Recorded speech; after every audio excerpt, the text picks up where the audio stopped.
terakhir dari saya, ini dalam persiapan. Karena Xi Jinping telah mengadakan perintah keras untuk menghabisi seluruh gerakan perlawanan. Jadi pembubaran FPI bukan hanya semata-mata ada backup daripada bandar dan para bangkong-bangkong, biong-biong yang menjadi bandar-bandarnya bandar, oligarki Bangkong. Sesungguhnya ada instruksi langsung dari Xi Jinping yang memberikan penegasan, habisi seluruh orang yang melawan kebangkitan komunis di Indonesia.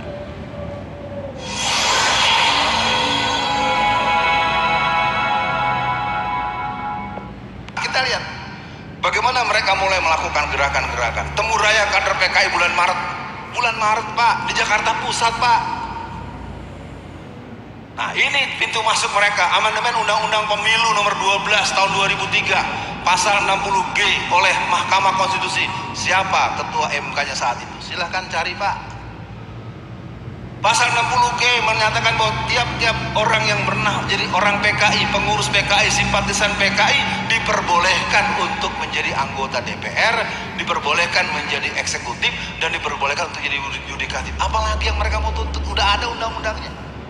Mereka tuntut sekarang undang-undang KKR, mereka ini lagi sekarang. Memang mereka ingin menjadikan Indonesia negara komunis. Mari kita tengok si Ripka Ciptaning juga tuh yang nulis buku Aku Bangga Anak PKI. Dalam koran Sore Sinar Harapan 18 Maret 2004, apa katanya? Hanya Front Nasakom saja yang bisa keluarkan bangsa dari krisis. Coba 2004 ini bocah udah berani ngomong begitu. Ini titisan Gerwani nih, karena memang ayahnya tokoh PKI Solo tahun 50-an. Ya. Judicial Review kader PKI ke Pengadilan Negeri Jakarta Pusat pada bulan September tahun 2005, 500 kader-kader PKI yang usianya 70 tahun, 80 tahun, 90 tahun yang jalannya udah pada miring-miring. Dari Blitar, dari Kediri, dari Boyolali, dari Semarang, dari Klaten. Datang mereka Pak ke Jakarta Pusat. Pengadilan Jakarta Pusat itu kalau tahun itu masih ada di dekat Harmoni. Coba bayangkan 500 orang. Gimana kita bisa bayangkan yang tua-tua tuh? Karena kalau yang kelompok Islam saya tahulah ada cuma nostalgia sama nyalahin kita yang muda. Kamu tahu apa anak baru kemarin? Itu terus yang sering saya dengar tuh dari yang tua-tua. Ditetapkannya Mei libur nasional. Libur nasional 1 Mei 2014. Siapa presidennya saat itu? Belum presiden baru loh. 1 Mei libur nasional adalah rekomendasi komunisme internasional dalam Kongres tahun 1916. Ngomong apa? Karena memang kita akomodir kok. Kita coba sampai kepada hal yang pernah saya ikuti secara langsung selama 2015. Ulang tahun PKI yang ke-95. Kalau yang kemarin yang ke-100, kalau jamaah ikuti, yang ke-100 kemarin tuh tanggal 23 Mei 2020. Karena kan PKI itu dilahirkan tanggal 23 Mei 1920 setelah Kongres di SDV yang ke-7. Ya namanya dulu India Belanda, tapi sesungguhnya ya PKI, Partai Komunis Indonesia. Ini yang membuat saya dipersoalkan lah. Memang faktanya kok mereka mengadakan ulang tahun PKI ke-95 tanggal 24 Mei 2019 di Parakan Temanggung. Sabtunya sehari sebelumnya di aula kantor NU cabang Kendal. Masa gara-gara saya nulis gini lalu saya dilaporkan ke polisi? Ada juga Anda cari panitianya, bener nggak kemarin ada di sini? Marahin, gua yang disalahin. Ini fakta kok. Ini fakta memang. Nah, kenapa bisa terjadi sebuah organisasi yang sesungguhnya jadi inceran PKI malah membiarkan PKI berulang tahun di kantor Anda? Jangan malah gue yang dimarahin. Saya dengar di beberapa diserang saya. Tapi sayangnya saya nggak dihadirkan.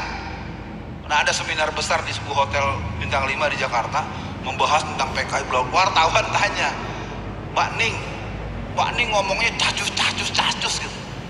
Tapi kok di sini nggak ada Ustadz Alfian Tanjung? Itu berarti orang-orang PKI itu biasa aksi sepihak, nggak berani kalau menurut saya. Beraninya main belakang, main tusuk, main fitnah, main menyebarkan berita bohong. Saya nyatakan kalau ada orang-orang PKI yang ngaku PKI, asal Anda bisa sportif, mendingan Anda katakan saja isyhadu bi anal PKI. Keren itu. Jadi jelas kita perangnya. Jangan bilang enggak terus padahal Anda maunya ke situ juga. Pemutaran film Senyap, ini saya sudah tanya pada Pak Taufik Ismail. Film Senyap ini dibuat oleh seorang sutradara yang tidak terpakai di Hollywood, sutradara yang tereliminir karena nggak becus, nggak disiplin, dan sering melakukan hal-hal yang tidak sesuai dengan etik seorang sinematografis. Ya, kita tuh kok yang penting orang bule, orang Amerika, tahu di kampung udah kadaluarsa nggak dipakai. Saya kan tanya, Pak, ini film apa nih? Ini film dibuat oleh orang yang nggak punya kerjaan dan dia nggak punya job di Amerika. Peringatan ulang tahun ke-70 di Pamekasan, Jember, Payakumbuh, Sumatera Barat, tamat itu bendera PKI berkibar se-Indonesia. Ada 57 titik sejak tahun 2003 sampai 2013. Dari Aceh sampai Ambon itu pengibaran bendera PKI sudah dilakukan secara merata. Lalu Mas bilang, PKI-nya di mana? Ngaca, Pak. Ente masih ngomong gitu terus. Yang jawab siapa? Pak Riamiza Triakudu kok. Dulu Menhan periode yang lalu. Apa kata Pak Riamiza Triakudu sebagai jenderal purnawirawan? Barang siapa orang yang mengatakan PKI tidak ada, PKI tidak bangkit, patut diduga dia PKI-nya. Bukan kata saya, kata Pak Riamizat. Dia bisa aja ngomong begitu, ente bilang kagak ada, bilang hoax lagi, jangan-jangan ente yang PKI. Bukan kata saya, kata Pak Riamizat. Tangkap Pak Riamizatnya. Dan kita harus tahu mereka tinggal menunggu pengesahan Undang-Undang BPIP. Undang-Undang BPIP selesailah Indonesia menjadi negara yang berhaluan komunis secara de jure dan de facto. Mari kita nikmati kelakuan mereka sebagaimana di Angola, atau sebagaimana di Zimbabwe, atau di Tibet. Sesungguhnya hatiku luka mengatakan ini, tapi mau diapain lagi, emang kepercayaan. Kesimpulan saja, PKI bangkit secara sistematis mengarah untuk eksisnya kelembagaan dia sebagai partai, atau sebagai konstitusi, atau sebagai substitusi, atau sebagai translasi. Udah, kalau baca matematika ini mereka main dari semua titik. Karena ini memang kerjanya kan kerja Zionis, Freemason, di New World Order. Sebenarnya ini lelehan-lelehan dari spermanya cucu Dajjal ini. Ya, kalau kita belajar dalam kerangka makro. Cuman saya karena spesialis PKI, saya PKI aja yang saya bahas dah.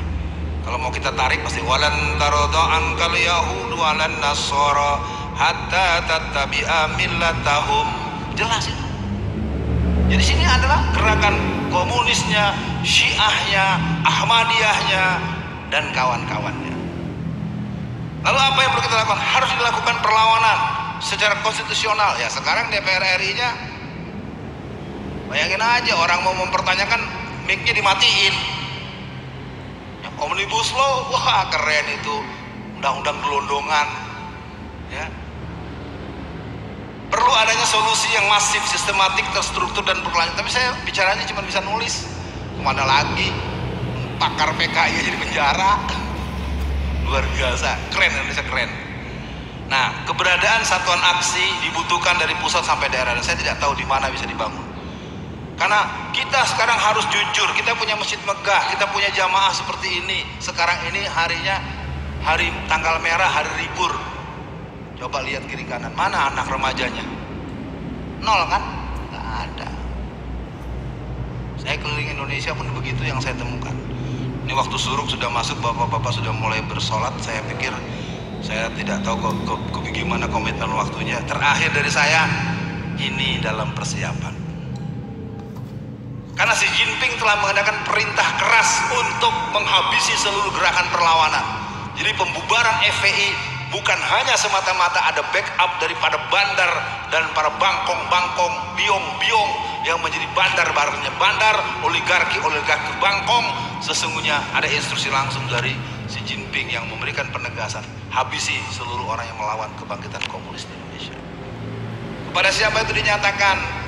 Tergantung dialog yang berkembang kalau ada. Kalau tidak ada, lain waktu kita ketemu, entah saya entah berani entah enggak saya ngomong begini terbuka. Ya, karena ini baru intro. Assalamualaikum warahmatullahi wabarakatuh. Waalaikumsalam warahmatullahi wabarakatuh. Buya mau menanyakan untuk seorang bapak-bapak yang berselingkuh dengan istri orang lain, juga sebaliknya seorang ibu berselingkuh dengan suami orang lain, apa betul itu dosa?